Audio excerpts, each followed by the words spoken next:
today in Rothsay, Minnesota, interviewing Arnold Shirley.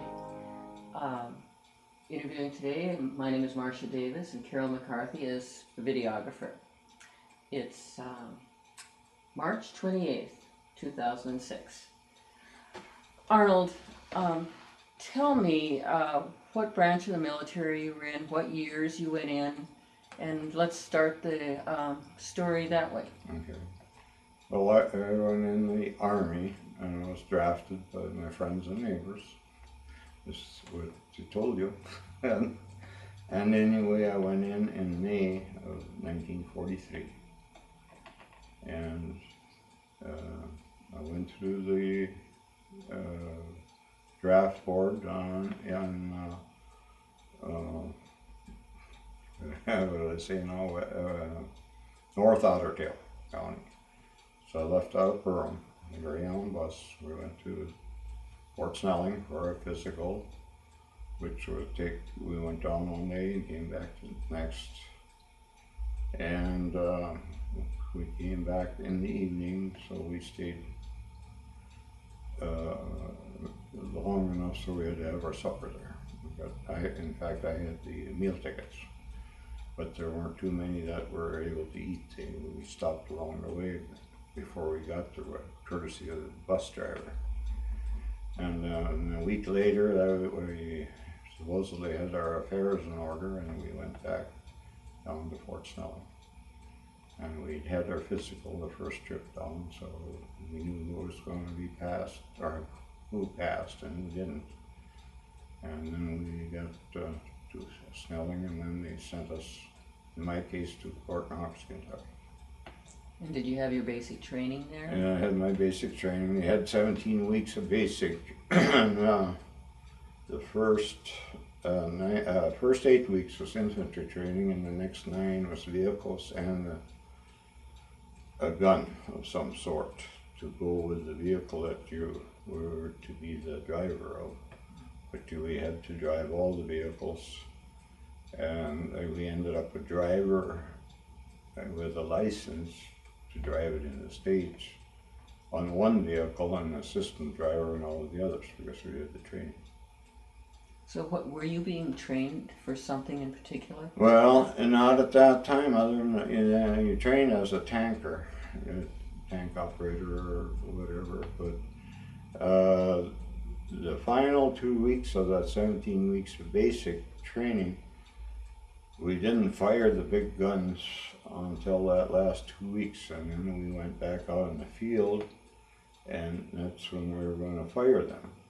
Well, they had a small school in the training center, and I, through working in a garage in Rothsay, which was Chevrolet, Alice Chalmers, and Case, there was enough there to find out if I'd be interested in going to a training school or on mechanics for tanks or wheeled vehicles.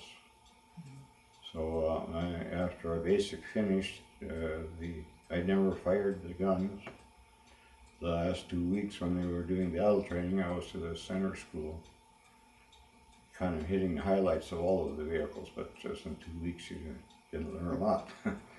So then I went on, after that, then I went to the armored school at Fort Knox, which was not just mechanics, but they had cooks and bakers school there, they had radio operator school there, and so on and so forth, and the indoor gunnery range and the works, but only I got only the training for mechanics.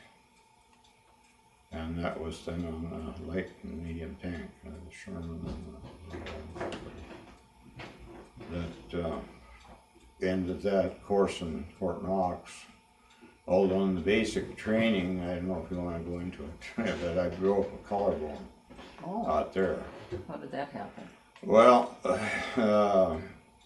like I told you, we'd go in the morning and in the afternoon. We had 2 classes a day out in the field driving these vehicles, so you never knew what you're going to drive. Well, that particular day I drove 6x6 GMC trucks. And in the garage in Rothsay where I worked, that was a flunky job we had for greasing, and at that time they did not have a hoist to raise a truck. So you done that on the floor. And in the winter time, why the truck 9 times out of 10 was a cattle truck that hauled cattle to Fargo, and everything was thawing out under there, and you laid under there and it was greasing with you had an air gun, grease gun. But your universal joints and your drive shaft, you had a Zerk on each joint, and the 9 times out of 10, the Zerk where you put your grease gun on was pointing up. So you'd holler at one of the other guys to take it, put it in gear, and reach in and hit the starter, which was on the floor, so it would chug ahead, so the Zerks got down. Well, that's what I had this fellow doing with, it was with me, and he wasn't used to driving anything, but I don't know, he turned the switch on, or it was hot weather, and they will diesel. They will try to run when the engine is so hot, it works like a diesel truck, but these are all gas, but it's so hot that it'll ignite and that fire start, you know. So it moved ahead, or it started to pull ahead, and I had my legs off the side, laying on one shoulder, you know, and then I got my legs out of the way for the first axle, the wheels to come. And I didn't get on my back. I got my legs out of the way, and then the second differential was coming, or the first differential came and squeezed me to the ground. Then he got to stop before he got the second one there. So then I broke the collarbone, and then I was in the hospital for 6 weeks for a broken collarbone because they put a cast on. Forget about you. At home, there's no setting to it. A collarbone, it goes by itself. You know, the bones go by it, but they put you on your back, and you lay on your back overnight on a plywood. And then they take it from there without surgery. So, but then they put a cast on, pull your shoulders back, and put a cast on. And then they left that on. I held your shoulders up. And so the end of your basic training was... Then I had to start over again, and I was still in basic. This was part of the basic, so I had to start over to pick up in another company that was about as far along as we were, or I was.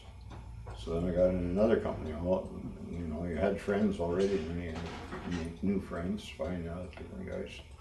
So that put me behind. And by the time I was through with the armored school, the armored divisions were all filled. So then the next step is to go overseas. So they went to Fort Meade, Maryland, and we'd already gotten new clothes and made our clothes fit and everything. Got to Fort Meade, Maryland, and we done it all over again. Threw all our clothes in a pile and got all new clothes again. But then we originally had a blouse. That's your dress top, you know, like what I got there, but that's the Eisenhower jacket that came out right after the war, or just about the time the war was ending. Well, we had to turn the blouses in, so we did not have a blouse when I got overseas. Just had jackets. And we just took it from there. Went to Camp Shanks, New York, and that was our last stop.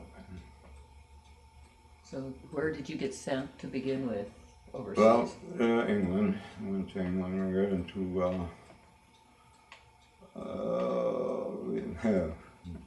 we got Liverpool. Got into Liverpool, and then we got on the train, and then we went to another little town. I mean, it was all little towns, you know, that didn't mean an awful lot. But when we got to Liverpool, we went to Warminster, staying in that town. And we always have to be doing something, you know, gotta look busy. So he hiked us then in the morning, and all the way across we went by ship. And all the way across, they were telling us about, well, we had classes, and when we get into combat, and to look for, well, don't go through things, you know, like drawers and stuff. There'd be booby traps, you know, they explode in your face and all of that. Something all the time. And we had a lieutenant was our company commander, acting company commander, and he kept talking about it when we get into combat. Well, about the third day we were there, I'm not sure of my landing, it's on my discharge when I landed, but we were hiking down the street in the morning after we'd had our breakfast. They were hiking us down through a little town there. Well, it was this Warminster. And there was an airfield close by, and airplanes were coming in, and props were standing still on them there, turning. So we kind of wondered, we was always hearing about D-Day is coming, but we didn't know when. Nobody knew when, actually, because of the weather changing and so on. But the little town, as we were going through, the people were all excited and holding newspapers up so we could read them when D-Day begins.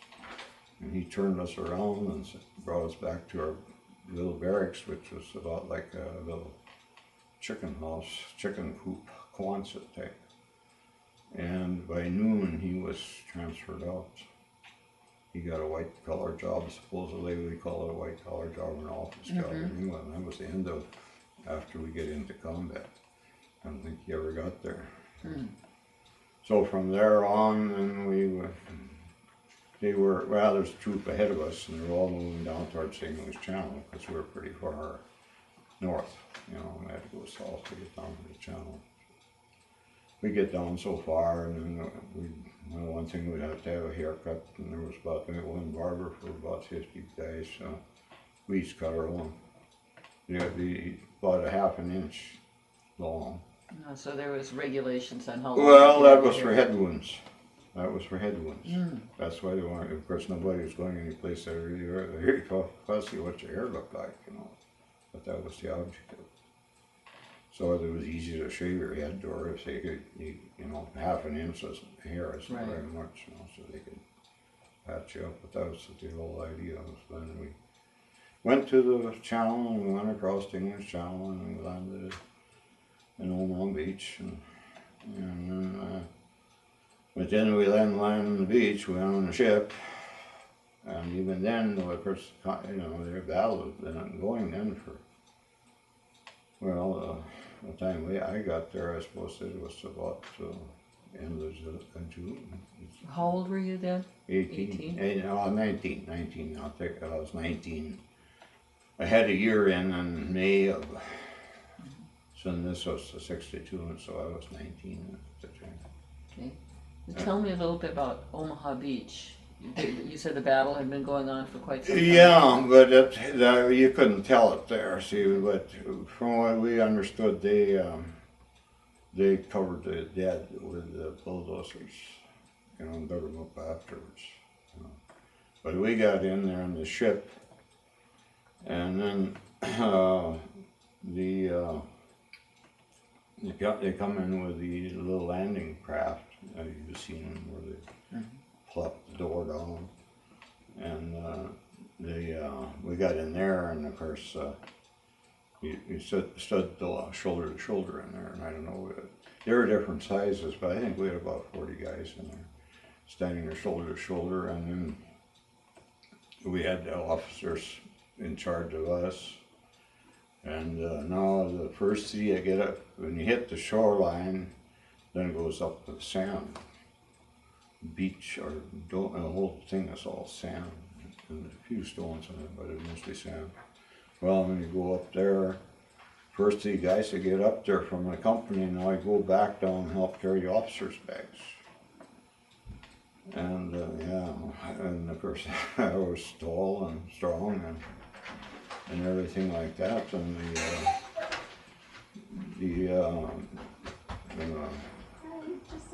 well, it's three of us that came up there, and there was an officer, and our officers they were landing all over the place. It wasn't just us.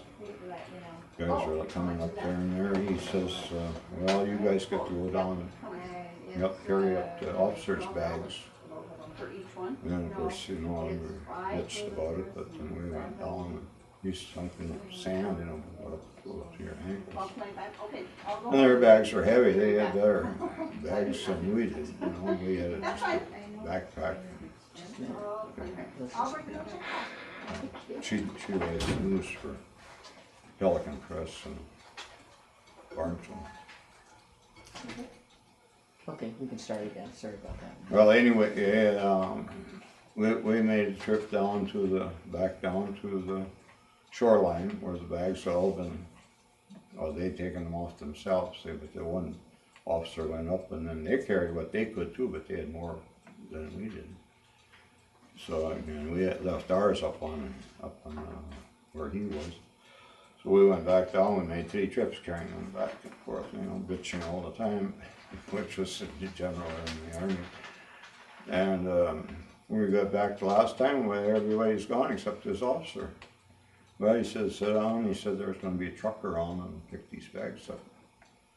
So when that comes, then you just throw them on and we'll catch up to the guys there. They're hiking down the roads. And we didn't know where we were going. But I suppose when the truck came, we threw them on. And he said, okay, pile on, get on, right on the truck. So we went down the road, and pretty soon we were catching up. They were going single file on each side of the road. And pretty soon we went by our company, and hey, and here we were riding. So then we drove, and I don't know, I suppose we went 6-8 miles probably. And then we got there, well, throw off the bags, and these truck pulled out. And just throw the bags and leave them there, and they'll be here pretty soon. Well, it was about dark when they got there.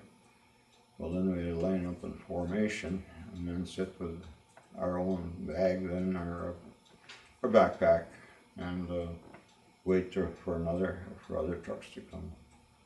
So then all the trucks came, and then we drove all night, loaded on, drove all night, and we were still by the channel in the morning. And then we were in the area of Fort Low, St. Lowell.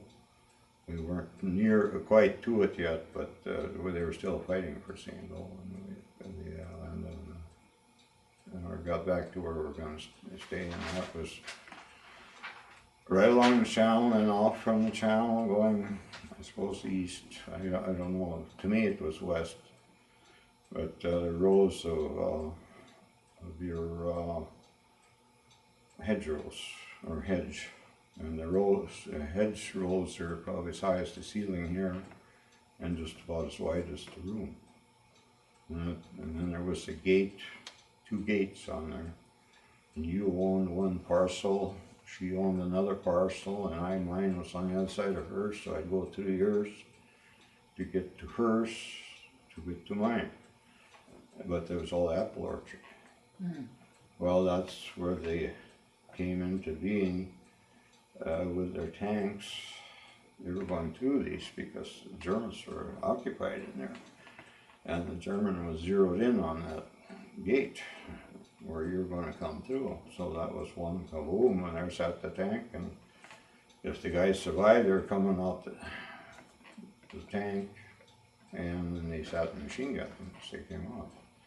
So they had to find another way to get them through all that. It was interwoven, and it got to be, it was so old, the branches all went together. You couldn't by any means walk through it. And then this one tank here has got a catcher on the front, and the GI could improvise. And further back in the maintenance, where they had welders and cutting torches and so on, they got hold of some steel, and then they made a sawtooth affair that they welded to the front of a couple tanks.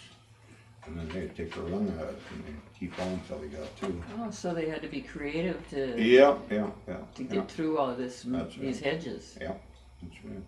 Then later on, I suppose they shipped it from back in America, and then on the bigger tank, then they put like a dozer blade in front of one tank in a company, possibly, and clean her out right now.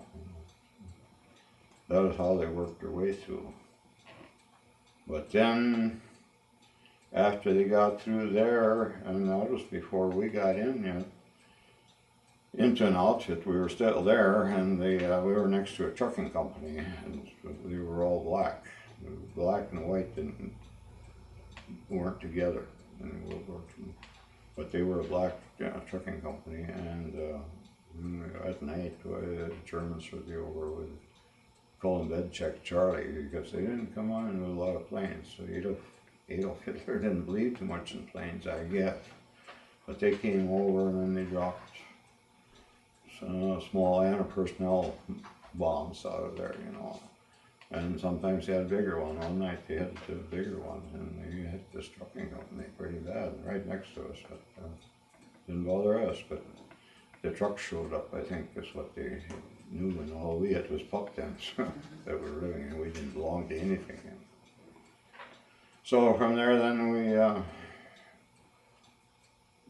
we lost all our men right away. They went out. We came in all armor, and the idea from England was to be packets. There were going to be just a few skeleton crews in each packet, so you could go into a company and take over. To, you know, when more came in, well, then you could help train them or help organize for another. But that packet, that just fizzled out, because by noon the first day we were there, most of our tank commanders, we had a few that were, they weren't all privates. I guess they'd been training us back in the States, but their turn came too, and then they wanted some with a little rank to do that, you know, and they took them out, and tank drivers went out, and by noon they were pretty much gone. And then they moved in, as I remember, we moved in a bunch of our artillery guys, and they weren't in much longer than the rest of the day. You know, went out for replacements. You know. And then the next day, then we got infantry in there, and they were out in 1 minute and gone the next.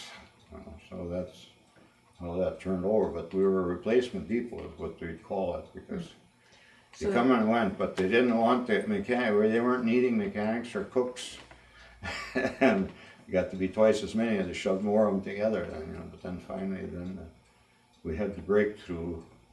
And that was on the 25th of July.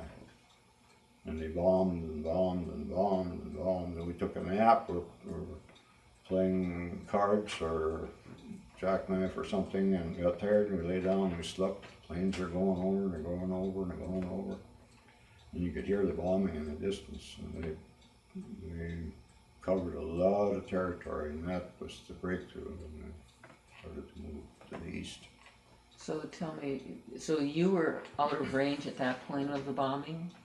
Or? Well, that particular bombing, yeah, because we weren't moving. We were on a place, and of course the Air Force knew where they were going.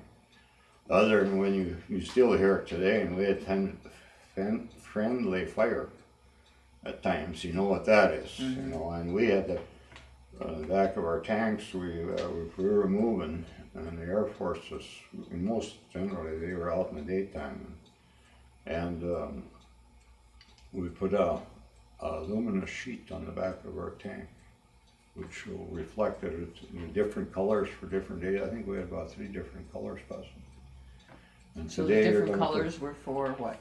For the Air Force to see you. But I mean, did the different colors mean something? They did, you know. Because I think, well, the thing was, I suppose it could be captured. Kind of a secret code for the well, day? kind of, I think so. I think that's the way it worked, because they didn't use the same color all the time. You know, and we carried them right on that retriever there. We had them on the back of that, and that we were told to put such and such a color on there if we were moving. You know, driving down the road and stuff, especially if you were in combat and you were sitting still or just gradually inching your way along, then it wasn't quite so serious, because they can kind of tell who was where. But if you're going down the road, a column looks like a column.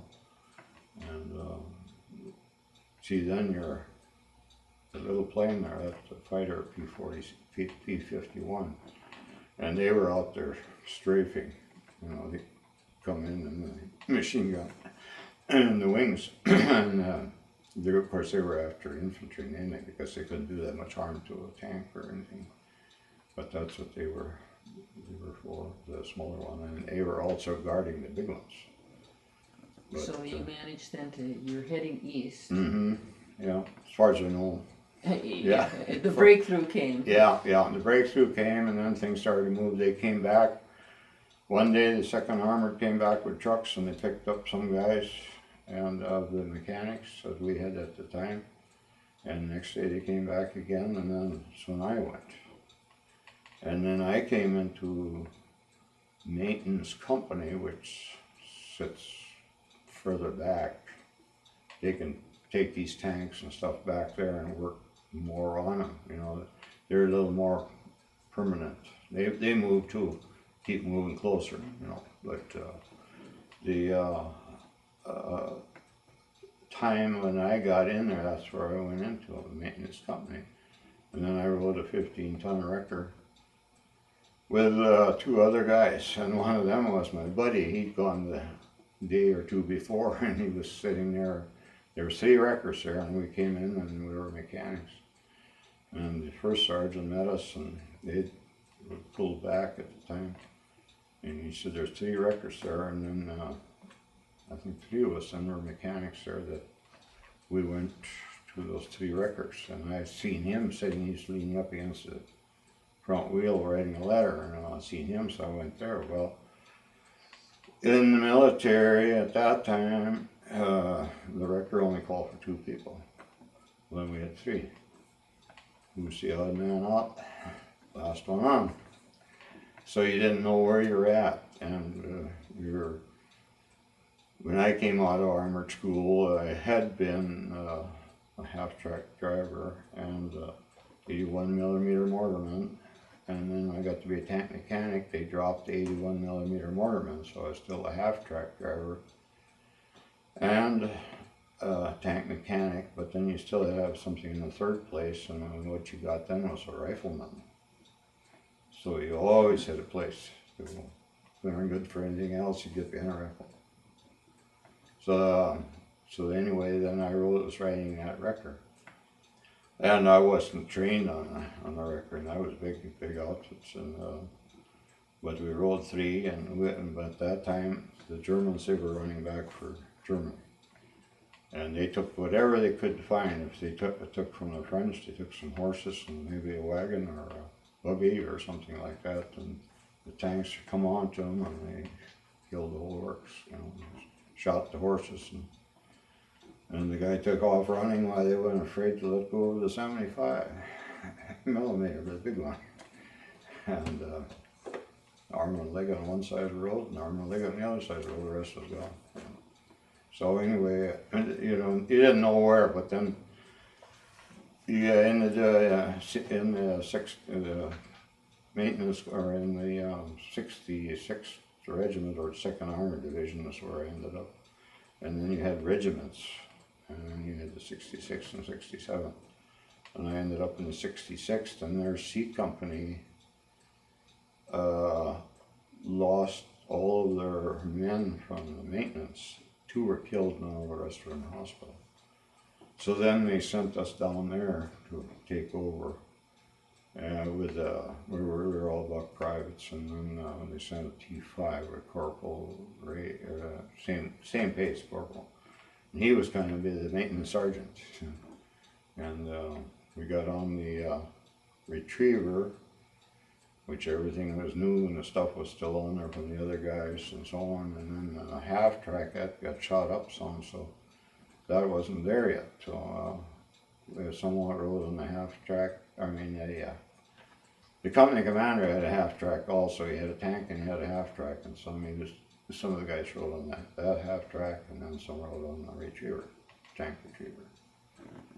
So, but we were just on temporary basis there until the guys came back from the hospital, but they had to fill in for 2 of them, and then I took the place of one of those. So then we maintained our tanks the best we could. We got our toolbox and so on and so forth. So were you involved in any battles? Oh, well, yeah, we were with our tanks, see, but we followed our tanks. Mm-hmm. And then when we traveled together, we were the tail end of the tank, the whole column, you know, if they got organized enough to move, you know, because they could run out of the enemy too. The enemy was running for the east, you know. So then that's how you occupied space or occupied land or took over land, you know, and you split out, but then you'd probably come down to going single file more or less again too over. You didn't drive on the roads very much, you were going cross country, across the fields. So you didn't even know you passed the towns, you know, and didn't even know what was there. But yeah, we were, and then we had, I think we were about up on the, really our biggest problem. Well, we had it earlier too, I guess, but when we were moving one time at night, and that was right after I got in there, and I was riding on this the company commander's half track and driving blackout driving. It's a little, we call them cat's eyes. If you're out in the dark, you know yourself, you can see. If it gradually gets dark on you, you can make out things. Well, the guy in the tank, up in the turret, he can see better than the driver. And they had headphones and soap mics, talk back and forth. And we could all plug into it, but the rest of us really didn't. We went along wherever they went. And they would talk back and forth, and we were moving one night, and we were moving up, and we, you know, we really didn't know where we were going, other than the lead tank knew where he was going. So we were following, and I think it was the first night I was on that retriever, and anyway, we were driving, and that thing would only top out about 32 miles an hour. When the light tanks and the light tank company, they get behind, well, they'd step on it, and they could get up to 55 and smooth going. Well, so we were left back in the dust, more to speak. They had road guides out, they call them road guides, and they'd have reflectors, clip-on reflectors on their arms, you know. And then there'd be one, you know, if you're gonna make a sharp right or left turn or whatever, or they wanted to slow down, well, that would be waving in the dark to pick that up. Well, anyway, we overshot where we were gonna turn. We were going that fast, and it wasn't that fast either, but you had to make a sharp right turn. Well, anyway, then come to back up, and it wouldn't back up. You couldn't get it into reverse, and you're too young to ever driven, but the old trucks with a 4-speed transmission, they'd have a rod and a little latch alongside of your knob on a 4-shift, and you pull that latch, and that would let you get it into reverse. This had the same type of a transmission. It wasn't like the truck one, but it was on that order. And I knew it was on there, and he said, I can't get it into reverse. You had to back up to make that turn. So then I felt along, and then there's a rod about that long, and a bend in it, and with a cutter key to it, one on each end, you know, and I found that rod, you know, and I went down here, it wasn't hooked up, so then I had to find a hole in the dark and then get it in there so you get it backed up. And then at that time, then when we tried to stop, the half track was in front of us, and we had all to do to get that thing stopped, because the half track would stop quicker than we could. But anyway, we worked on our way up there, but we were up, I think, on the Siegfried line. You've heard of it? No, tell me about that. The Siegfried line, the Germans put that up, and that was like, I don't think I even have any pictures of it, but it was cement pyramids, about yay high, about that high. And the tank would run over it, and then pretty soon the tracks would go on like that. Ah. Just like when you get hung up in a snowbank with your car. But they didn't have it finished. We were on the north end of it that we run into, and of course we had other little episodes along the way, but anyway, we got up there, and we got orders we were going to, came back to us, and we always sat back next to the artillery, kind of hidden away, and we got orders to get up there and pull, we had some English tanks that come in with us, as they called them, a crocodile, and it was a big tank, and they didn't have any maintenance with them. They had 5 tanks with ours, and no maintenance, nothing as a retriever. And here they had anti-tank ditches, so instead of they run out of those pillars. Siegfried line. Yeah. But this was all still Siegfried line, but yeah, I suppose they planned to put more of those in there, but they never did. It was easier to dig a ditch. Maybe that's cheaper. I mean, it was just cheaper too. But they dug a ditch so you couldn't get a tank across it really. Either you went nose down or you got so far and then you went back. The back bend went down, and there they sat. And then besides that, they had mines all in there. Well, then we had a warrant officer. They stayed off the phone as far as calling us as much as they could, or the radio. And the warrant officer would come and tell us, you know, we got troubles, you know, we got to get up there and get those crocodiles out. They were afraid of a counterattack. And the tank was new from English tank. And they didn't want that in German hands to see what was what. And some of them also had a small tank on 2 wheels behind, and they had a flamethrower on it, coupled up to this tank. The hose came from this little pup trailer, you know, that's what they call them now. And your milk trucks and stuff pull a little trailer behind it, it's a pup trailer. Well, anyway, we went up there and we went late in the afternoon, and there was 3 companies to battalion, plus battalion headquarters, and each company had a retriever. And we all got word from our warrant officer that we should get up there and get those out of there. And we went up there late in the afternoon, and we come in last, and I always rode on the side on that retriever, and I'd always come down the front and guide my driver back, because he couldn't see a thing back there, you know, through arm signals. And I backed him off the road, and there was a ditch down there, boom, she went, and there she blew out our track. So there we got sitting, you know, and then we had a... So was it just the backing of the ditch, or was there a mine there? There's a mine there, there's a mine there, you know, and west it said Octoon mining all over, you know, attention mines. And then there's crates piled up against the trees, and over there they have trees along their highway, and this is a good highway. I think it was blacktop, but the big trees are probably that big around, and they painted white around them, and they're right down on each side of the road. And that's just like guardrails as we know it, you know, but they weren't that close, but I mean, we were there. And that's what we had to swing our boom around and get our, we had the cable there on there so we could run a winch ourselves back up on the road again and fix our track.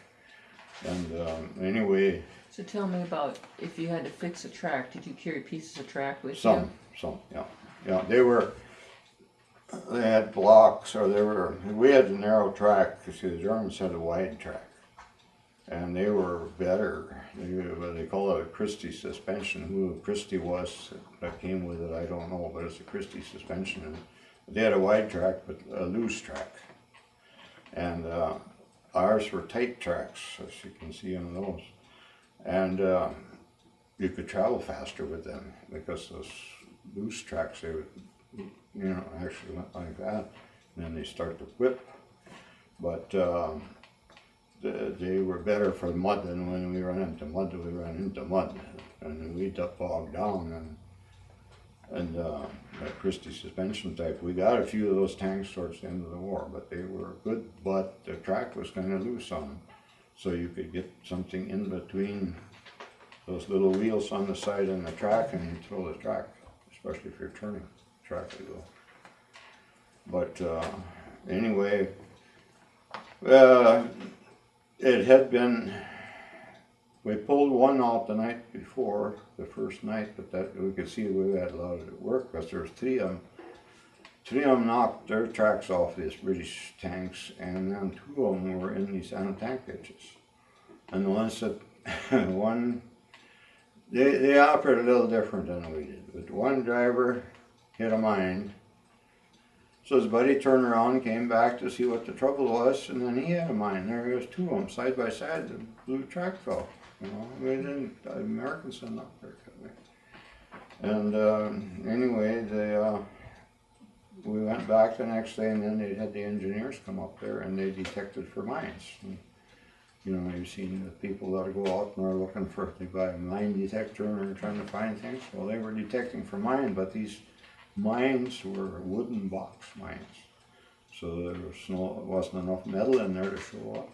But they put ribbons down the side so we could back in there. And thinking it was safe, and it wasn't, you know. Then they were sitting there with a big tractor trailer job, an armored tractor. It was about a 6-man crew on it, with a big semi-trailer. They had them then too, or we call them low boys today. They probably call them that then. But anyway, they were sitting there waiting to get these, to haul them back to get them fixed. And so then he unhooked his trailer, and he had a double winch behind his cab on that, and the cab was big because it held so many men, and it was all quite heavy armor on it. And they winched or tied it to a tree, and then he winched these up onto the road. Never hit a mine. Pulled them right through where they hadn't detected, but where they detected, well, we lost our track. Were you kind of worried for your own physical well-being? Oh yeah. Well, I was moving him, you know, back, but then we see the rest of the guys were in there, and we had one oldest fellow. He was superstitious for one thing, and see that gun on ours. See, that's a tank, but those were made for the. They took them and made them over to put that boom on, see, but that gun that's sticking out there, that they made a door out of that so you could swing it. So he was coming out of there, and I mean, he was coming out of there, and he was pale, and eyes were about yay big. We never seen him. He went down the road. Well, we fixed track, and then he came back. So, yeah, you never know. And then we got in, we didn't have a maintenance officer when I got into the outfit. He had been transferred out, and they hadn't gotten anyone in yet, because I guess he got to be a company commander, the one they had, and we got one in, and his name was Kraut. German fellow from California, real nice guy, and he'd gone to Germany and studied in the colleges over there and everything, you know, and he was well educated.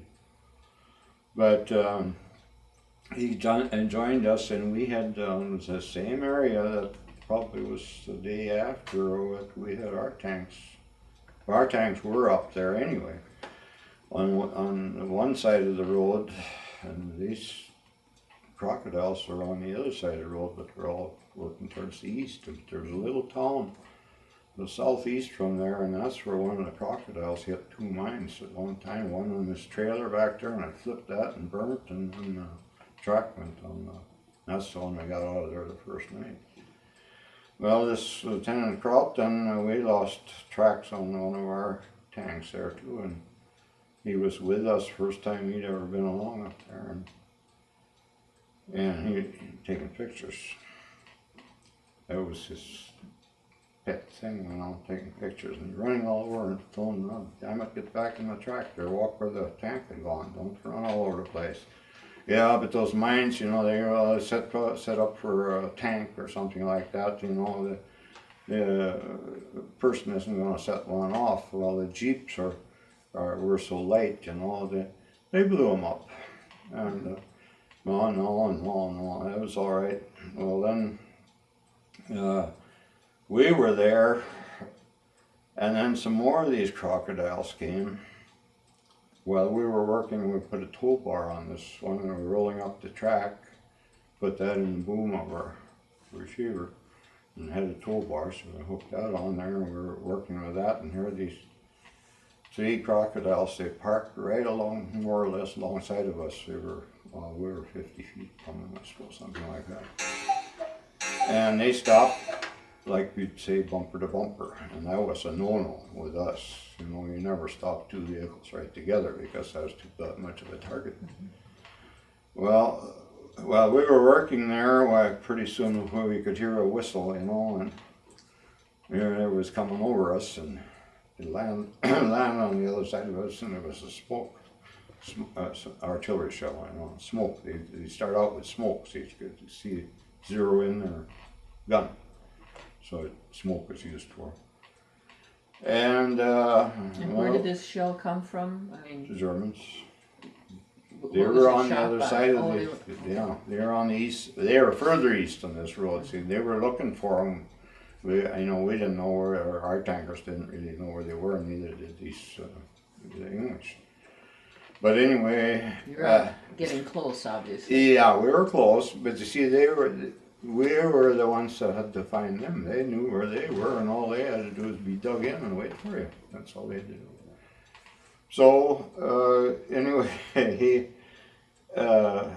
kept on with no, this is okay, and so on and so forth. And then no, you stay in the track, and well, he kind of listened, and we were trying to hook this up, and then this smoke shell came over, and then pretty soon another one came in that was a little lower, but it was still went over them and went over us. So we unhooked whatever we had hooked, and we got in our retriever, and we got back up on the road, and we went north about half a mile or something, and we turned around and we just watched. You know what they were doing? They were having tea. The guys in the crocodiles? Yeah. They were having tea time. Yeah, and that's why they bunched together. And finally, then they got the gun lower down, and they didn't get a direct hit. Then they went too low, and it hit the blacktop, and then it knocked up one of their big bogey wheels. Then they got out of there. So then next day, then we went back and pulled them all out, the rest of them out. Took quite a bit to interrupt their tea, though. Yeah. But they had a whole different attitude or something about them. You kind of wonder where the smarts were sometimes. They drove, well, got ahead of myself here. The first night we were on that retriever, we did not know what anything was, where anything was, and it hit a bunch of shelves inside, metal cabinets in there. Well, there's supposed to be irons to hold them shut when you're traveling. Well, it was dark when we got in there, and we never found them. And we were driving along and trying to sleep. I get rumbling all the time, but get tired, and then we kept pushing those drawers back in. They were coming out and falling out, and all of a sudden I found myself standing on my head, and what in the world was going on, and here we were driving straight east, and the moon was out. You can watch that yourself when you drive sometime, if you don't really know where you're at. There was a hill to the right, and you were driving along the left side of it. The hill, the moon was up here. The shadows. And they thought they were on the road, and they moved gradually over to the left. And it wasn't that deep, but we laid her on the side, and then there's a big flash. They had, in your day you haven't seen them, but they used to have a stick-on frost shields that you put on the old cars. So you didn't have a defroster inside, and then it was electric current went in the little wires in there to clean off a spot in your windshield. Now it would plug into a lighter or direct wire it in, Well, I had one of those hanging by that little hatch there, hanging on the side. First thing, always with the tank, fire. It's always the thing you think of, because the gasoline, not oil and grease, Lord. And that was sparking, and here the tank, retriever laid on the side, and then we had to go out through the turret, and then the winch was inside there, in the dark, find your way out of there, and you still was thinking of that thing was going to be on fire. Well, anyway, we got out, and it turned out we were about the third vehicle to do that, and we were going in a convoy. Even our company commander, he was riding in a Jeep, and there's a Jeep there, but that had a machine gun mount that stuck up. This one? Yeah, that. Right over by the big tank there's a Jeep, but they had a pedestal in a lot of them with a machine gun on, and they tipped upside down, but that pedestal held the Jeep up. And then there was what they call a machine truck that belonged to the maintenance company, and they come through there some time after we tipped over, and they done the same thing. And that was an enclosed truck. They had, I don't know what they had, maybe turning lays in there and stuff like that. So we had three of them and all in there. Well, we would pull a guard on the machine, you know, everybody had to pull a guard there the rest of the night. And they would come around to those wreckers in the morning and get you up. And while we were standing guard, here comes another column down the road with lights on. See, is the war over, you know, driving with lights on? That was English. They were moving up. They had the lights on. They also had an artificial moon. When they were situated, they'd have a big spotlight going straight up. And that sure it lit up the area for them, you know, because otherwise you're moving around in the dark. You didn't have any lights, you know, on at night. So it sounds like the Americans had a lot of interesting opinions about how the English were doing battle. Yeah, that's right. Yeah, and they had, and see, they had a lot of our vehicles too. You know, we went over for the 50th anniversary of D-Day and we learned more about them then too. But they had some of our tanks. They'd rigged up a chain deal in the front to knock off these mines. You know, which we didn't have. You know, well, both of us, but then mine rings both in the house and out here, and hers are out in the other room, out in the station part. Okay, we'll go ahead and start again. Okay.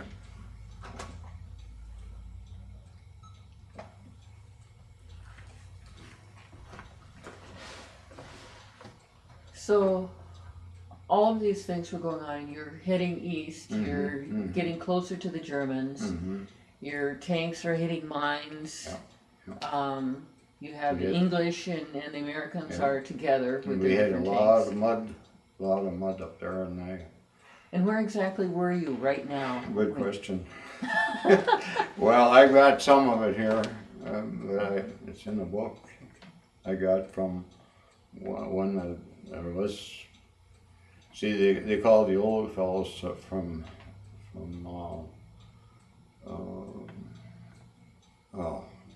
camp where they trained down Georgia, Benning. From Benning, the Berliners is what they're called. See, and they went to North Africa first, and then they went through the Moroccos up in the northern part. But you weren't far from Omaha Beach at this time, still. Well, right? no, by this time we were in Germany. Oh, you were in Germany now. By this time, yeah. That's where, of course, that's where your spikes are all along. Oh, okay. They look like spikes, you know. That's why it's called that. But then they went into digging these trenches so the tanks couldn't cross. That was more economical anyway, because those that went through where they were, they learned to blow them up. You know, I don't think they went so far here, but I've seen later where they run into that with some of these reunions. We went down at Fort Hood, Texas, where they used your plain sewer pipe, like made it like a snake, pushed the head of the tank pushed to the head of itself. You know, like in this countries where you don't have all the hills and stuff, you can get away with that, but you couldn't do that over there anyway, unless it was a flat surface. But they pushed it a long ways, and then they set them off. They're full of dynamite or explosive, you know. But then you would take those out, you know, real easy. But they were doing some of that. I think probably they bombed them out too, or shelled them out. So I think. Did you eventually get to the Germans then? Oh yeah, and see then. A lot of this, see that company that I was in, that was the light tanks. A lieutenant probably you'd have one lieutenant in each platoon. There's 3 platoons into a company, and each one had a lieutenant. Well, he'd probably come back from the Sherman to the light tank, and he'd kick the assistant driver out. He had 2 drivers, the driver and the assistant driver sat next to each other. Kick him out, and then he'd crawl in that light tank, because that was fast and maneuverable, faster than a Sherman. And they would go around and reconnoiter. That's what they were doing. And that, see, that was a good tank to get around with and find out. They go around to the side or to the back, and they find them. Their guns are probably pointing the other way, you know, and they'd figure out where they'd see them firing, you know, and so on, so they'd know where the enemy was. But when they're dug in, why, it's pretty hard to tell, because even a plane wouldn't spot them necessarily because they're in amongst the trees. So we had one fellow that got knocked out of 3 Sherman tanks, and he was a light tank assistant driver. And he crawled on his belly. They had a little hole in the bottom of him with a cover that you could get out. They call it an escape hatch. And he wasn't just a little boy either, but he got out of there and then crawled under the tank and stayed in line with the tank and ran back.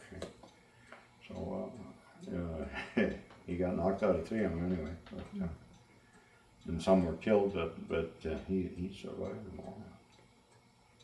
But yeah, we were up there, but then of course we got into Germany, and this was, well, on the Siegfried line in that area, and then they pulled us back on a break, and then this was in December of '44, and a few of us even had passes,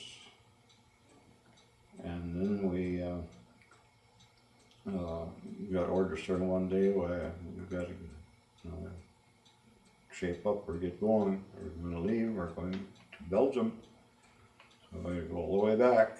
We drove a day and a night, or started out with a night, drove all night. And at that time, in all that mud, the engineers came up with the idea of making a mat out of poles. And they cut timber over there. They drilled holes through the poles, so they make a mat maybe from here to the TV or length of the room, maybe a little longer. And then they rolled it up, but there was cable inside there. And who was going to haul that? Retriever. And the boom. And so what was the mat for? To lay in front of the tank, and you attached it. A tank is a track laying vehicle. It goes like that, but if you stand alongside of it and it goes by you, that track is laying still all the time, but it keeps bringing more up and more down, more up and down. But you can stand caterpillar, same principle. But just think of it sometime you see one, you go and look at one, and you know, it doesn't have to be moving. Well, the track lays flat on the ground. Okay, that when you start up, put it into gear. That sprockets, generally in the front, pulls the track ahead. Well, where's the bottom go? Keeps coming up the back. See? Well, anyway, you lay that mat down, you fasten the edge of it to the track, and you tie it on with a cable. And then the tank would move ahead on that. As the tracks go away, it would start to clamp on that. Once it got on top of that, you know, you had the support on it. Otherwise it fell in the mud, you know, and then the mud got between all those little wheels in there, and the track could come off. It wasn't so bad in mud, but sand was terrible. And we didn't run into the sand, but in the desert, that's a big problem. But anyway, I called down to the Battle of the Bulge, and we had that hanging in our boom, and then we had to stop. I think we had a half track in the ditch, we had a tank in the ditch.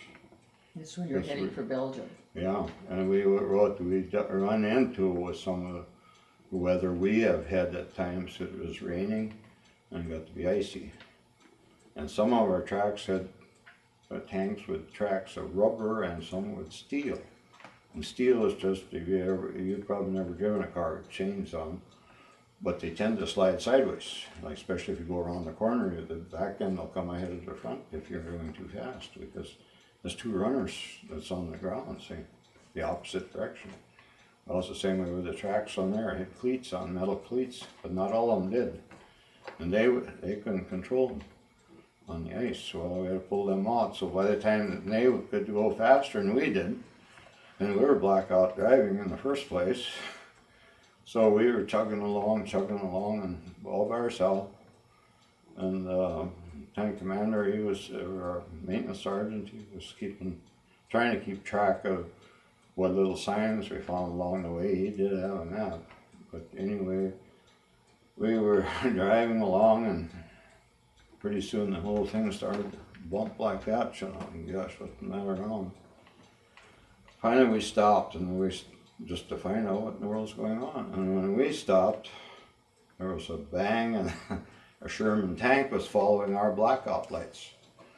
And he didn't realize we stopped because we weren't going that fast, you know, and then he ran into that pile of wood in the back, and it broke the cables in there, so they fell down, so we unhooked it and left it lay. But anyway, that, come to find out why it was bumping like that, we were running on one track in between two railroad rails. It was a narrow track railway right alongside the highway, and this was getting down towards Aachen, Germany, and going over the ties, you know, it's going like that. So that took care of that. Well, then we drove, well, I don't know what time of the morning, 3 o'clock in the morning maybe, then there was a funny racket under there. Well, then those little wheels there, they call them bogies, and they got thick rubber on them. They're vulcanized on there, and then you blew a bogey once in a while, the rubber would come apart. So we had our own bogey, but then we had to change that. It take you a long time to do these repairs? Sometimes, and it's all heavy work, you know, while you learn how not to, like the tracks were heavy, but. Well, we kind of left off there at, we Yeah. were heading into Belgium. Yeah, we were in Belgium, and then we drove then that day till noon, about noon I think, before we caught up to our outfit. And then they were just starting to send them to the different places where they were supposed to go. It's like up in our north woods, lots of evergreens, trails or roads, only certain places, you know. So then we took off to where we were supposed to go, or our tank's supposed to go, and they were, we met them and our tank's there then, so we joined them. We always followed the rear anyway, but we got way in the rear because of the troubles along the way. And then when we passed a first aid station, had been set up already before we got down there, and there was one of our tanks already. They pulled in or hauled in a couple of guys that got hit, you know, a tank got hit, but the tank was still maneuverable. And what did they get hit with? I don't know, probably artillery or possibly even mortar, because they could set up mortars there. Lots of times that was easier, I think, in a wooded area where it was so heavy wooded. But it had to be open spaces, of course, too. Also with the artillery too, because you hit a lot of trees other than going over the trees. But anyway, we moved on up, and then we had just lost our maintenance officer. They took, and he was a good German, and he would talk to the Germans, you know, the civilians and stuff, and so would some of the men, you know, and of course he could understand it, and some of the other officers didn't really like it, you know.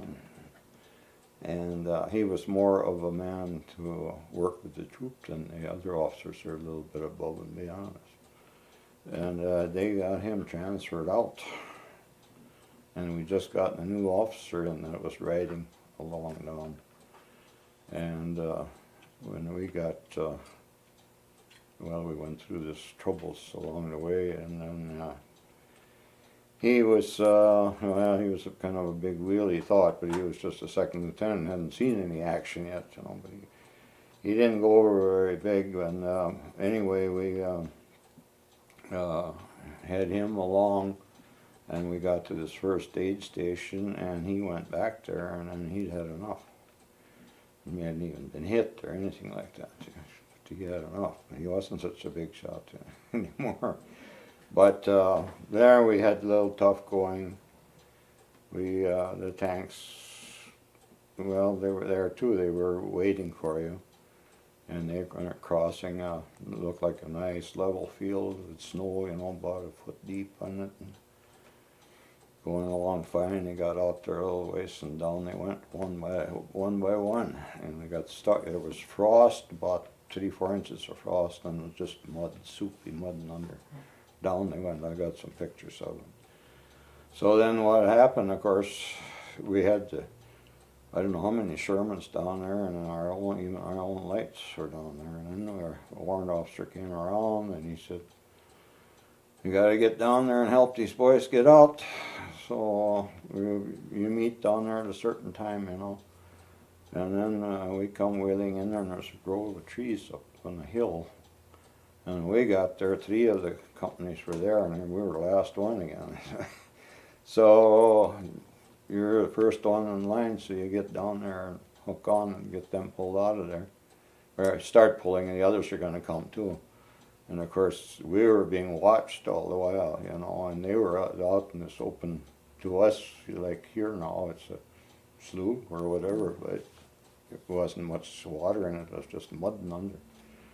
And they were cutting across that, so that's why they fell in. And by the time we got a couple, 3 retrievers down there, well, then the artillery started in on us. And besides that, then our retriever got stuck, so they had to pull our retriever out. And then a couple of Shermans, they were in pretty deep. We ended up then, we didn't have maintenance officers. We got along well without them anyway. But then we went to pull these tanks out, and ours got stuck. So then they got down there with, we had pulled, we'd pulled out 2, one of ours, one Sherman. We'd gotten out before ours got stuck. And he was moving over, and then he sunk into the back end. So he was sitting there, well then shells were coming in, you know, and he was sitting there while we managed to get him out. And they took 2 of those retrievers, one facing ours. We could take the cable and take it around through the turret and out the front. So that was facing ours with the cable out. And then another retriever went crossways behind me, threw a cable between the 2. So they call him a dead man or an anchor for the other one. Well, the one that was pulling ours out, I pulled it out, and then he was going to pull a Sherman out. He got the cable over there, because we were all working together, you know, and then he killed the engine on that thing, the one that was going to do the winching.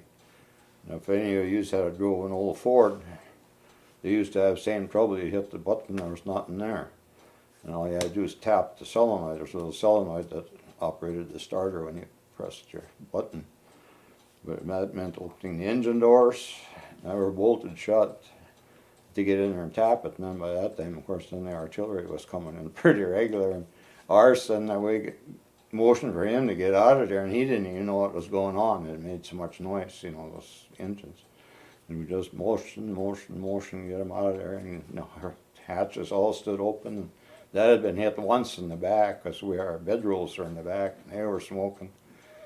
And anyway, when that one there locked up, or the starter locked up on it, or it didn't make contact, we run, you know. And then what we found German foxholes, we crawled in. And but then about that time, they found where the gun was coming from, the tanks that were still maneuverable. So it finally quit, and then the 2 drivers went back. Then afterwards, we found the house to crawl into and stayed there, and the drivers went back. And it was hard to even work on that one, because you couldn't open the engine doors that much. And then the one that was working and would start, well, then he took and wiggled it back and forth, you know, with his lever, so got the cable loose. And then tapped the solenoid, and away she went. And So you guys had to get out of there while there was shelling going on. Oh yeah.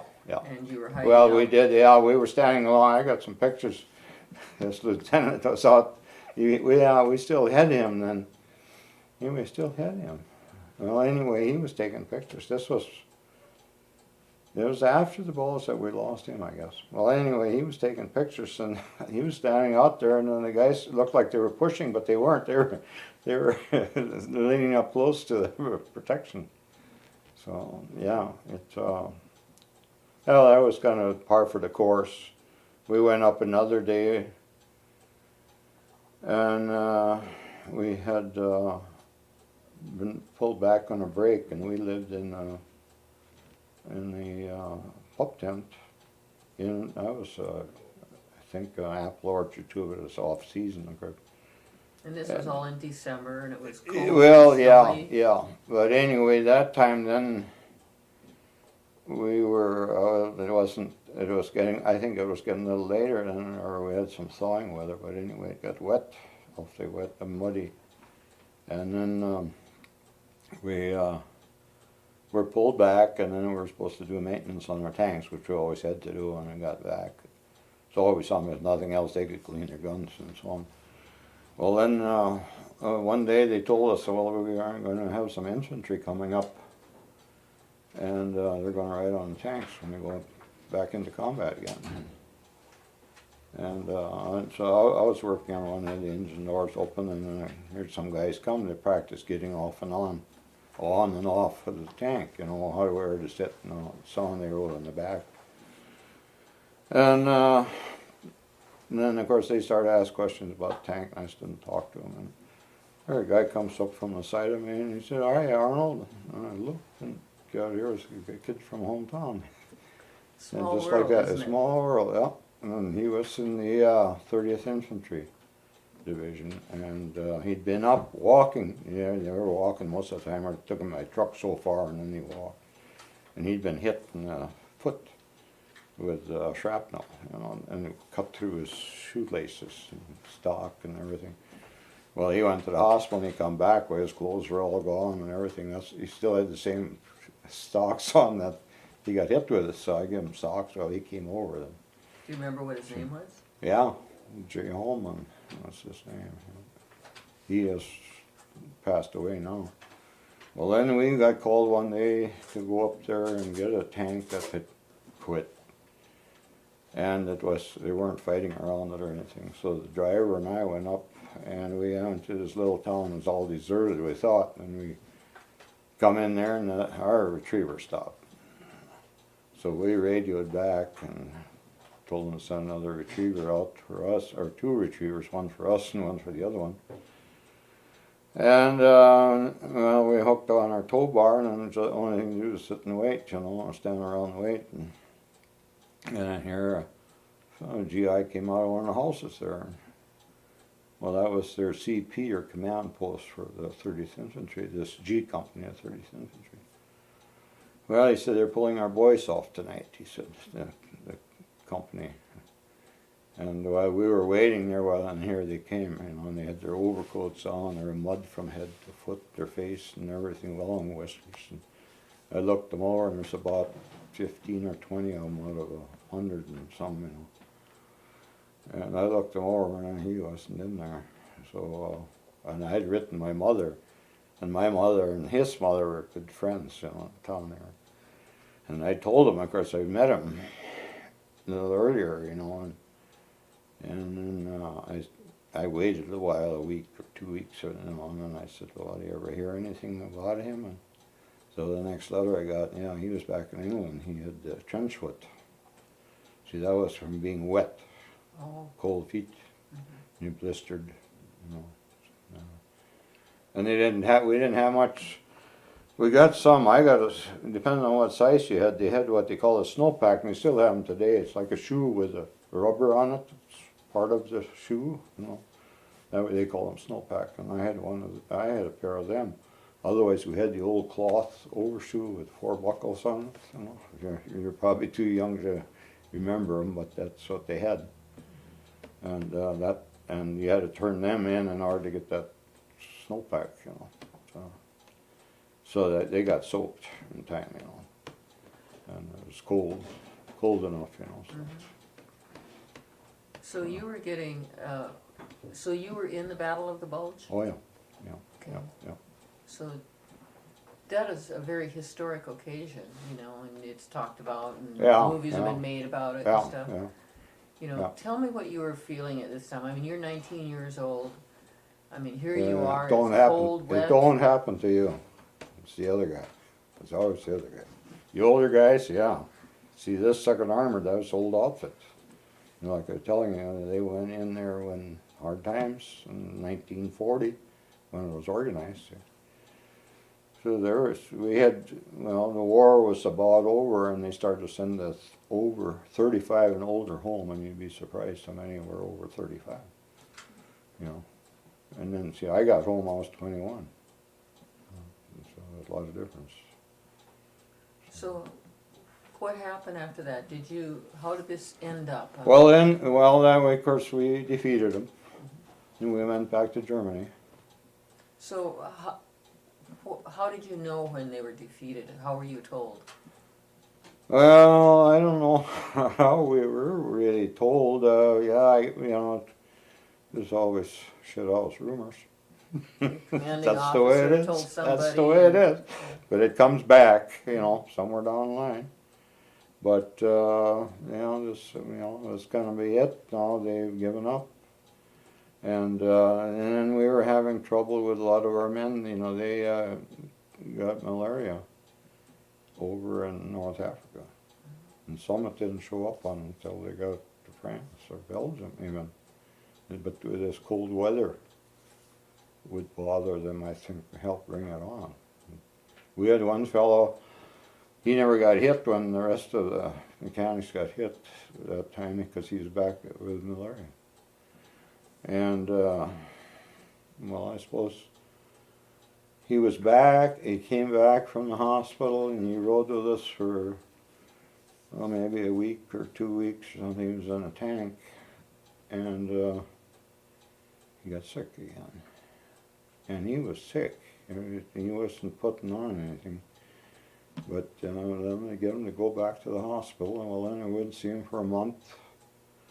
And then here he come back, and he came back just before the Battle of the Bulge, and he went through the Battle of the Bulge.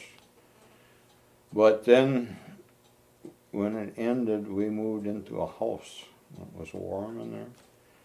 And there was, I don't know if you know what a fainting couch is, they used to have them around here, yeah, black leatherette or something. And he was all laid on that, and that thing just shook. He was freezing, you know, he was covered, sweating and freezing at the same time. And he would not go go to the medics because he didn't get any mail, he didn't get paid, not that that made any difference because you couldn't spend anything anyway. But he'd had it. So finally he got bad enough, so we took him one under each arm, and we got him in the Jeep and got him to the hospital, and that's the last we see him. So. And I never was able to get any contact with him or anything after the war, so I don't know if he was from Texas or from Georgia. A very nice fellow, but You remember his name? Robbins. His last name was Robbins? Mm-hmm. I don't remember the first name. Mm-hmm. Yeah, it was Robbins. So, did you have any other injuries while Split you were... lip in the Battle of the Bulge. How did that happen? Chopping wood, keep warm. That's... We pulled a radio guard on our retriever. But we lived in a pup tent or laid right on in the snow, but we had bedroll. We were issued mummy type. First we were issued 2 blankets, army blankets. You've seen them, I'm sure. Those wool ones? Yeah. It said US on them or whatever, yeah. That's what we were issued. Well, then they come with a mummy type sleeping bag, you know, shape of your body, wider, narrower, with a zipper on it. And there's one of those blankets in there. That's the lining of it, you know. Well, that isn't really warm enough to lay on top of a snowbank, or snow, you know. Although snow is, you know, when you got something under you, it isn't that bad. And, you know, you can get covered with it and so on, you know, a lot of times. So, covered with snow in the morning. But that wasn't enough, so I got a hold of another army blanket and took this one out, and then I folded the army blanket in half and laid it in there, and we had a big needle with picked up midnight supply somewhere, a roll of wrapping cord like the stores used to have, you know. So sewed it all up, you know, and then shoved that inside of there. Then I picked up a German army blanket, and you used our shelter half. You know, we had a shelter half is a half a tent. You got one, and you could couple up, hook them up together, and then you had a tent, 2 people. So we'd each had a shelter half, and then we'd put their sack in there, and then roll it all up. See, and that's what we had like on the back of our retrievers. That's where we put them, you know. That's where it was smoking back there when the shells come in there, you know. It would spatter on there. If it was, shells were a different. Some were AP, which is armor piercing. Some were smoke, and some were incendiary. And some would shatter. Armor piercing would more or less stick to it and burn its way through. But the others, but anyway, the incendiary, of course, they were the ones that caused the fire. You know, that start burning or something. And we had the same thing in our machine gun ammunition. There, you know, you had tracers in there, so you could anytime daytime they'd show when they. You know, about I don't remember how often they put a tracer in there, but you have AP, which is armor piercing, to an extent. The machine gun couldn't go through that much, but you'd have armor piercing in there, and then you'd have the tracer in there, and then that's how you got zeroed in with a machine gun, watching where the bullets are going. Yeah. So you were chopping wood when you split your lip. Yep. So where did you have the fire? I mean, right up alongside our retriever. Yeah. Oh, okay. Yeah. So you could warm up. That's what it was for. Just warm in front anyway, or your back, So whatever, which way you turned it. But you had to see when we were down in the Battle of the Ballers, that was all pine trees, and they were green. But we had 50 weight motor oil and gasoline, so we'd chop up some wood, you know, find some branches and chop up, and then we'd put 50 weight motor oil on, throw some gas on, and you got a fire. But then you'd find once in a while, see that when it comes to chopping the wood, maybe you find a dead branch from another tree, but it is mostly pine. And I was splitting it and come around and bam, you know, and then the medics were right close by, so I went down there and they put a stitch in it, you know, and then they wanted to give me a Purple Heart, and I wouldn't take it because at that time they wrote home, they let your parents know that you were awarded a Purple Heart. Well, my mother was worked up enough that I was there anyway, so. But when it come time to get out, when it came out on the points system, there would have been an extra 5 points on my points coming out. And I had a lot of trouble with that because I hadn't been wounded other than that, and I had no family, and no Purple Heart, you know, which I'd say was, that and then no family, and then I wasn't in long enough really to get a big mass of points. And this year all counted. See, there's 5 campaigns over there, and I had all 5 campaigns. You know, from Normandy, we had Normandy, northern France, and then the lowlands, which is Belgium and Holland, and Germany, and then back to the Battle of the Bulge. So anyway,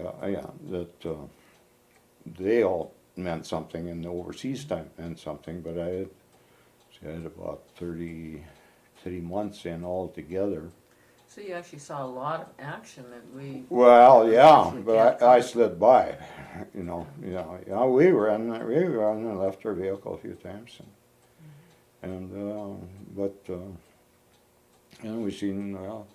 we sat on the line up in Germany there, and that was in a good farmland. I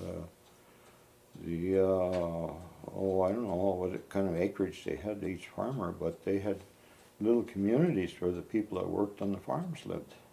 Housing, you know, it was all numbered houses in there.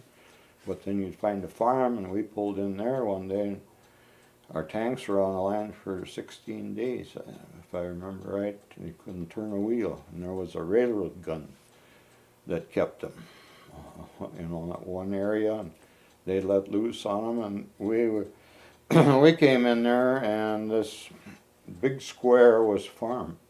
The house, the barn, the machine shed, the granary, and the house was burning, and it was all fieldstone built, and that's all that was left, but it was burning inside yet, smoking.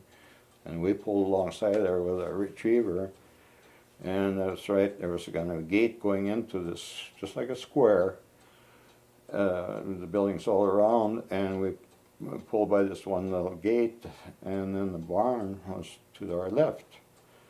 And if they had cattle, they were out, and maybe they didn't have cattle, but and there was they had horses too, but they had, of course, we snooped through all the buildings in there, you know, and always somebody around the retriever for any radio calls, and we pulled guard at night. Every night we pulled guard on our own equipment.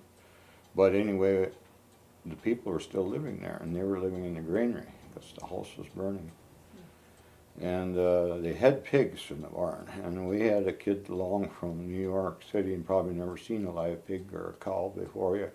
Yeah, I suppose it was their cows. Well, anyway, he wanted like milk. And of course I had milk cows, you know, been on the farm enough, and I don't know if he knew where it came from, but I told him, I said, well, we'll go and we're not supposed to drink any of their milk, you know, or their water, because the cows, you know, here I don't know what they do today, but it used to be bangs tested, you know, they test them, or they inoculate them, I think, and then they put a tag on their ear. Well, anyway, that's one reason weren't supposed to. And I said, yeah, we'll go down and you help. We'll get them in the corner of the pasture, and we did. And so I milked him a canteen cup full of warm milk. But anyway, then we had our own. We never seen a kitchen. We lived off of K rations or the fat of the land, and we sometimes lucked out, and we got a hold of some food there. People had pulled out, and we took over. And anyway, we had pots and pans and coffee pot, which was a tea kettle, and we moved into the barn, where the horses would stand. And that was clean, so we put it all in there, and we slept in there then at night. Probably more comfortable than a pup tent. Yeah, well, yeah, and anyway, we went to bed in there that first night, you know, and then there was pigs in there too, in another area of the barn. But during the night, of course, I don't know what they do. They're biting each other or whatever. They're squealing and making all kinds of racket. And this kid from New York, of course, never used to anything like that, and he threw every pot and pan we had in. At the pigs. And then we had a fellow from Wisconsin, a farm boy from Wisconsin, and then he woke up and he was laughing. Why in the heck don't you turn the pigs outside? And no, you wasn't going to do that. So then this Wisconsin boy, he went and done it. And next day the farmer come around, and he was bad because his pigs were out. But we just kind of didn't understand what he was talking about. This boy from Wisconsin was German. He could talk German, but he wouldn't, so we heard it. But we know darn well he did, because there were times when we were in a little town or whatever, and we were eating, and well, this was kind of towards the end of it, you know, and we would be eating, and then the kids came around, and they wanted to get what we threw out, you know, in the garbage can. And then he'd talk to those kids, you know, and then he knew he had to be talking German to them, and then he'd always have some candy, and he'd give them, you know, he always had a bunch of kids with him. But that was another story. So tell me how you know, you were notified when the war was ended. Mm-hmm. Were we getting close to that, or? Yeah, we were. So after we got back into Germany again, then it was winding down because there wasn't much opposition anymore. But then we moved into town, and we had to be military government until the military government came up there, because they set up their own mayor and offices and so on, I mean, to run the city. And we pulled into the one town, and when it was kind of officially over, and but we couldn't leave the town until the military government came up there, and we took, I don't know, maybe our whole company we had to pull guard on the hospital, and that was a lot of German soldiers in there, but there was a high fence around it, but they stayed in there, and we didn't bother them, and they didn't bother us, but we stood at the main entrance to the hospital that one day. I had the guard duty there, another fellow and I, and we had guard duty there, and I think girls had been running in and out of there all the time, whenever they wanted to, see, and even our company tried to set up hours for the hospital, and there wasn't anything in the forenoon. And two girls came, got a couple of good-looking girls, and they were going to go in. They had boyfriends in there, and you can always make yourself understood, and they were going to go in there. That's all there was to it. And we both had guns, and I finally pulled a 45 on them. Then they backed down, but others, they were going to go in there. They seemed we meant business, but that's what kind of ended it then, and then they pulled us back, and as we, well, of course, we kept hearing about the Russians. Didn't know much about the Russians, but then we never. Some of the 66th and 67th, we were spread out pretty wide, and some of the 67th Regiment met them, and I was in the 66th.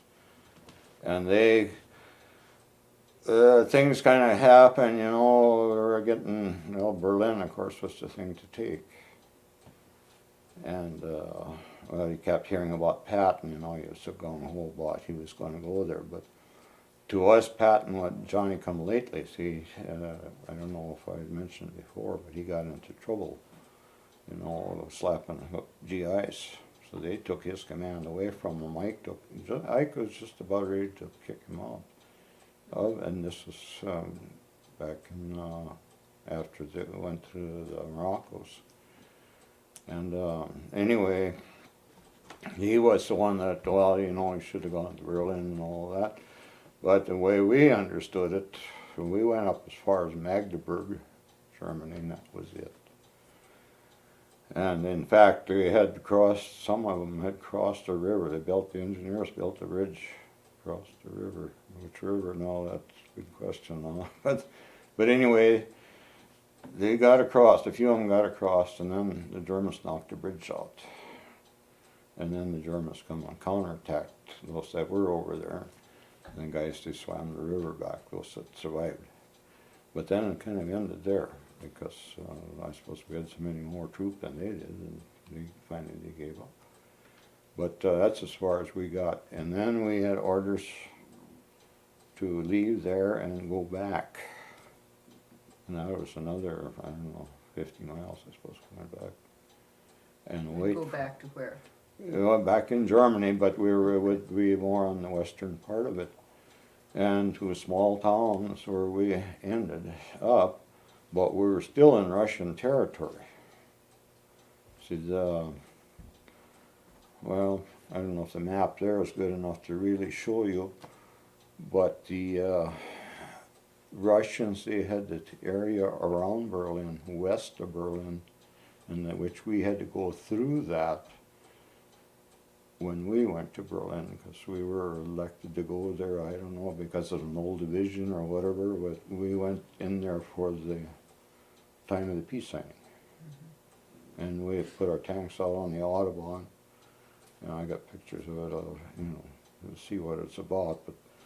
And we had also, even then, we had outposts to watch in the city, and we had tanks sitting around. And that was 24-hour duty, guard duty. Of course, you never know, you see what's happening like in Iraq and so on. You didn't have a lot of that BS then. But that's what's happening over there too. But That's what the outposts are for. So those guys were on 24 hours a day, I mean 8 hour stretches. So as mechanics weren't ordinarily, should be out there on the Audubon, because we didn't bring our retriever out there, but we filled in on tanks, and he stood in front of the tank. You know, it was 100-degree weather out there with the OD uniforms on, and some of them fell flat on their face. It's that hot.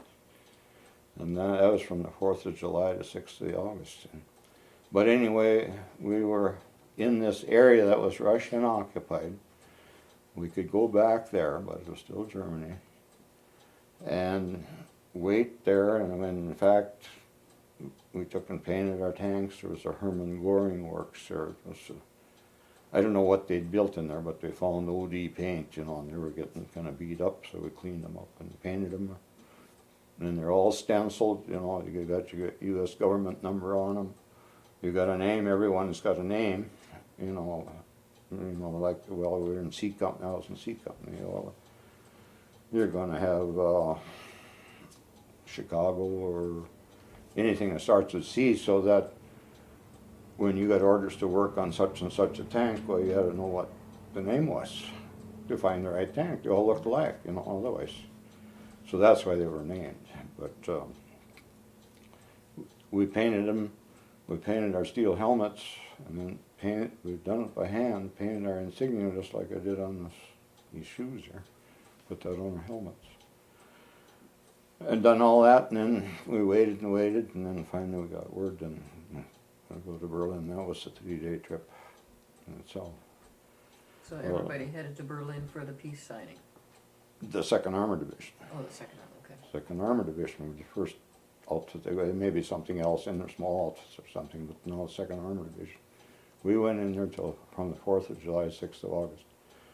Had our tanks all painted, and we come down the line, and Roosevelt was still living.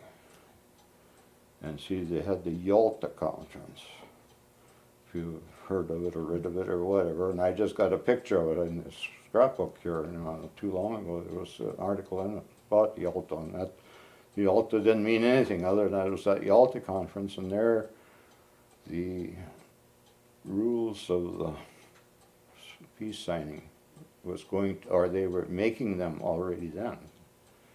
And the war was still going on when that Yalta Conference. But Russia was getting the biggest share of everything, and of course Germany had Russia on its knees. And you heard of the Lend-Lease that the Americans, didn't you? No. You didn't? Tell me what that is. If it wasn't for the Americans, the Russians would have never beat Germany. But you don't hear about that. Well, anyway, we gave them, I don't know. And back then they didn't pay that much attention to it, you know, because they were on our side. And they could be pretty nasty. But, and of course, they were fighting Germany, and Roosevelt went along with it, and then they had this Lend-Lease bit, so they gave them tanks, they gave them clothing, food, money, I presume, and the whole ball of wax. So if it wouldn't have been for good old USA, they would have never, Hitler would have had them. He did, well, I had them down. So the understanding I had, it was a winter campaign, where it was tough for them. But as we went to Berlin, we were in Russian territory all the time, but before we left, or as we were leaving, they were sending troops in to take over our place in this part that was going to be Russia, the Russian part of this thing. They sent old people, old men and kids. They were coming with horses and wagons, and I don't know if you ever seen or heard of gypsies, but that's, to me, that used to be gypsies that used to come, roll through town, and they'd walk off with your purse or whatever, you know. Well, that's the way they looked coming in. I had all this stuff on wagons, and they took the fat of the land as they went along. They'd take some German horses, and theirs were played out or whatever. Took whatever they could find. But that's the lowest part of the Russian army, was what we were seeing. And then as we kept on going, it kept looking a little better. I think it was about 300 miles that we drove. Or, yeah, must have been about that. Well, anyway, you'd see them where our old blouse, we used to call the blouse instead of the Eisenhower jacket that went down to here. They'd have that, but they didn't have the brass buttons on it. But we could understand that's what it was, and they had some of our tanks, and they had some of our trucks, and I said, we had mainly GMC trucks and Chevrolet, a few Chevrolets, but they were the smaller ones. The GMC was the double rear axle. They got Studebaker trucks, and they weren't worth a darn thing. At least that was the good thing about it, they got them. But anyways, we moved in to come into Berlin. FDR forgot about a road corridor into Berlin to the Russian area, and we did have a air corridor, so they were bringing stuff in by air. And if you ever catch any of it in some of this, and probably TV, we don't have the History Channel, but that was the beginning of the Cold War. The beginning of it was then. They take about 51 or something as Cold War, but it's already starting. But anyway, we came through. We let our tanks come through. We always followed up with trucks with gasoline. And it's all 5-gallon jerry cans, as you know them. Okay, that's how we gassed up our tanks. We had like a chain gang. 2 guys up on the top and the rest of them carrying the cans up, hoisting them up. Well, anyway, that's how these trucks come in. They wouldn't let them come in. And we got into Berlin with our tanks. The gas tanks were about empty. And then we were in Berlin proper, and we made it there, but then to get on the Autobahn again, we had to go further east to catch that, and we needed gas on them. Well, then finally let our trucks come in with the gasoline, but then we had our PX rations, which was your food, and your candy, and your shaving material, and whatever else, toiletries of any kind, cigarettes. And you know, a GI without cigarettes, he just went to pot. So the Red Cross had to step in and give us a pack of cigarettes a day for about 3 weeks until they got it organized to fly them in. But that was how we were treated by the Russians. Well, then we had or at least our company had a real nice quarters. They were apartment houses, but the plaster was cracked, but they had chandeliers in them and really nice stuff. And right across the street was Russian occupied, and they had walking guards going back and forth there all the time. And we could not cross over and go downtown unless we waited till the weekend, and then they finally let us. We were there a month, and I think I was down twice. One time I drove the truck down, and that was with their blessing then, we could go down. And the next time I was in charge of the crew, and they counted noses going down, and they counted noses coming back, because nobody wanted to live there anyway. But that's the way it was. But they had this walking guard, see, and then that's where the wall came up eventually. Then we weren't friendly anymore. So that was all history in the making, you know. And we were over there for the 50th, and they still have a little bit of wall there, you know, just to show it, but most of it's tore down. Well, tell us a little bit about that banner that is right here. This one right here? Yeah. Well, it's a flag. That's what Okay. it is. And they had 2 of them. You know, one you could put outside, or this is something that's come in after the war. Right. You know. But it does commemorate Yeah, and another thing that nobody knows, you know what these stand for? No, You don't? Okay. not at all. Red is always artillery. Okay. Blue is always infantry. Yellow is cavalry. This is firepower. This is the cannon. Oh, This is I the see tracks tank, yeah. for speed. This is the forge that the or the Thunderbolt. The shocking, supposed to be the shocking bit. That's what that is. So Hell on Wheels is the second armored division. First armored division is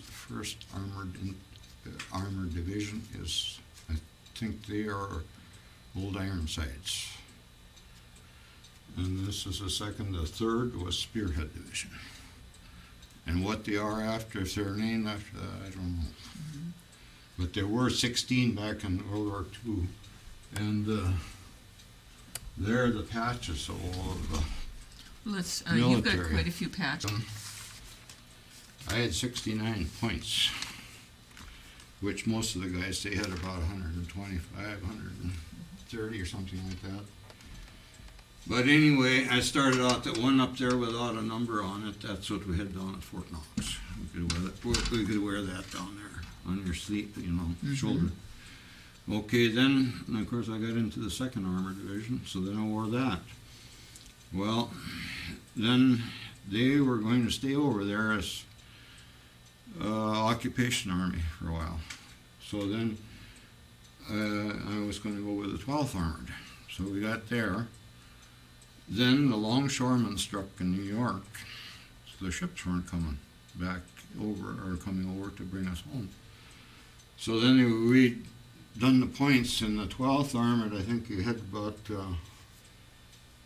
probably had about from 60 to 100, something like that in points. So they cut that down. The higher pointers went home first. And anyway, Keep going. the low pointers got shipped out, and then the 36th Infantry, they were going home later, and that's the Texas, the T. That's the 36th emblem. So I ended up going home with the 36th and not the 2nd Armored or the 12th Armored. So you got moved around a bit. Yeah, I moved around, and then we got I went to the 36th, and then I had a platoon. In the meantime, I had been elevated to maintenance sergeant. That's why the stripes. And I got to ride in a truck. I was supposedly be in charge of the truck. And then the driver, and then they had an assistant driver riding in the back, and we were moving down to Marseille, France, and that's where we were going to leave from, to go home. And anyway, the driver was supposed to go in the back when we changed drivers. And he wouldn't do it, but he was getting tired, and we drove late, And then, so then I took the wheel and drove, and he stayed in the cab, and the other guy stayed in the back. But we pulled into these, I don't know if you ever heard that either, but they had camps set up that was along our route, and they were named after cigarettes. Camp Lucky Strike, Chesterfield, and Full Gold, and all whatever. So he drove all day long, and he pulled in there, and he had it all set up, gas. They weren't pumps, they're just hoses. And of course you fed your vehicle, always, the tank or whatever, you always fed that before you fed yourself. Because that goes back to the old horse cavalry. You fed the horses before you fed. Well, we'd pull in there and they had German PWs, washing the windshields and checking the oil and gassing them up. Then we went and ate. And then we stayed at a place for us to stay overnight. Next morning we pulled out again. 3 or 4 days, I suppose, we were on the road until we get to Marseille, France. Well, we got to Marseille, France, and our ship still wasn't, or our ship wasn't there. And I don't know, we waited 2 or 3 weeks, I suppose, before our ship came in. So we didn't get home until the Christmas Eve of 45. So you have some pictures here, too, that you said that were taken while you were mired down in that snow and mud. Yep. This here is just a few little artifacts Okay. that I picked up, but I had a nice SS dagger, they wore for dress, and binoculars. But tankers, they moved right on through, and then the infantry followed, and they cleaned out the houses and going down. They got all the good stuff, like pistols and so on. Well, when we came home, the ship I came home on, it was an American Victory ship, and they had, I think there were 5 or 4, at least 4 tiers of bunks. And on the end of the bunk is where we hung our barracks bag. And I had the binoculars in there, and I had binoculars and this knife, and I had some other things in there too. And we had to take our uniforms out, and they were all wrinkled up, you know, but them looked halfway decent when we got off the ship. Well, I woke up the next morning, and when I got into the harbor there, and my bag wasn't on the end up. You know, I had it strapped on the end there, and it was laying on the floor. Somebody had gone through it. So they took the knife and binoculars and so on. They were all German. But that's all I got out of it, and that I suppose I had in my barracks bag, or another handbag. I had a handbag Belt too. buckle? Yeah, they're German belt buckles. And this here New Testament here, she was the girlfriend then. She gave me. I carried that. Was to carry that over your heart. Is what that was all about. You know, I have a little protection, that metal on there. But it's a newer one, and that was the last of the Shermans, actually, is what it was. Yeah. I don't know. You can see right down in there.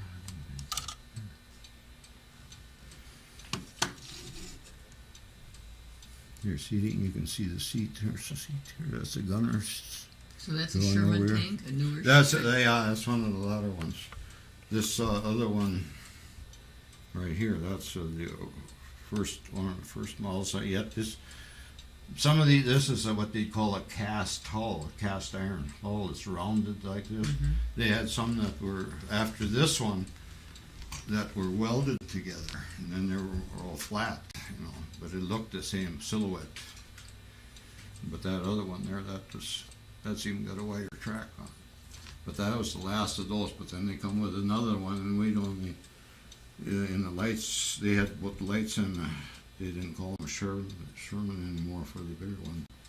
But we didn't get many of them before the war ended. So when this retriever was what you were. That's what I was on. Yeah. You see, that was originated in over in North. Yeah, it's in when they went through the Moroccos. That's what they had over there on their patent.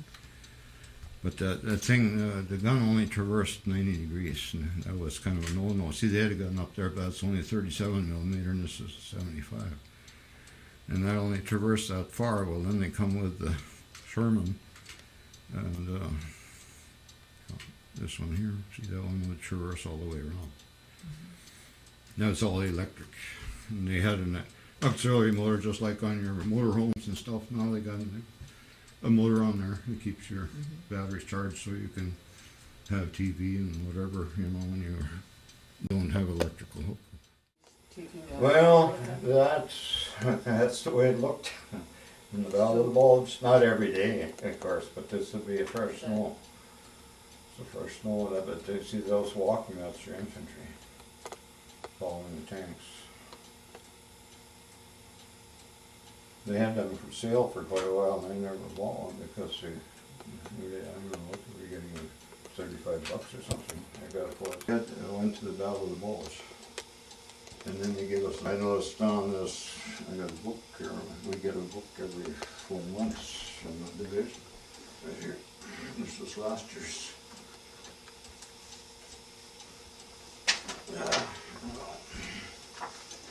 They got all the things you can buy. You know. This book I left out because my picture's in it. And here's all the things different things you can buy, starting down the line here. Yes. But, you know, they only have that, Division of World War II, 11 by 15. They don't have the big one anymore. See, it's $12.50 for a small one like that. But and I think I got another one because we went to the opening of the World War II Museum in Washington. Just last September. Oh, okay. And this is Arnold and his Jeff. Jeff, his Jeffrey. son. Yeah, the baby, he went along. Phyllis was, she was laid up with a bad foot, so she stayed home. How about these medals that you have behind you That's here? that's all my. You can. They're. From the campaigns. Yep, that's all the campaigns. See, that's what your ribbons are. See, if you can't see them too well, but they're attached to ribbons, so it's there. So you can put them on your uniform, but who's going to put all them, you know? But you see all these generals now, they got a whole chest full of them. What have they done? Yeah, that's. And see, that's my discharge there, you know, and we were supposed to register them at the courthouse. And then we got that little one. It tells you everything on there, you know. But it's hard to read. And I've got my discharge in there too. But you register it when you come home, so there's permanent record of it in this courthouse. And that, of course, is the dog tags. And this one here is my regiment, 66. We wore one like that on our cap, you know, in the dress.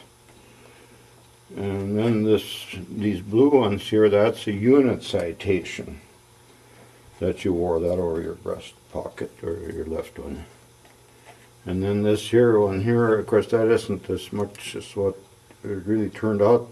To start with, they gave us that overseas, and it was only one strand, and you call them, well, we always call them a fire hose. It had fire hose on the end, and this couple nozzles look like nozzles on the end. That's what this one don't have. That this is a better one, but that on my uniform there, I've got the one of the fire hoses on, and of course this is the same patch as what I got there, but they're black and white, and these here were darker.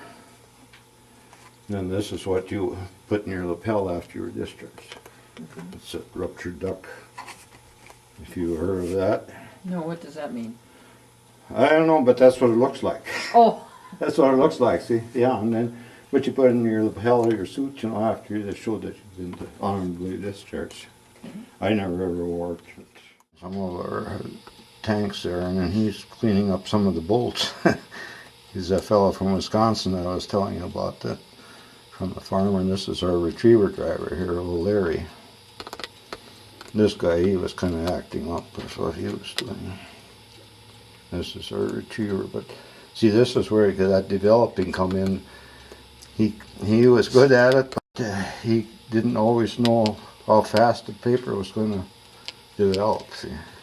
So I see you have Stalin. Yeah. This is getting ready to go to Berlin. This is our tanks here. They're working on them before we painted them. But here's our helmets. We painted and put our.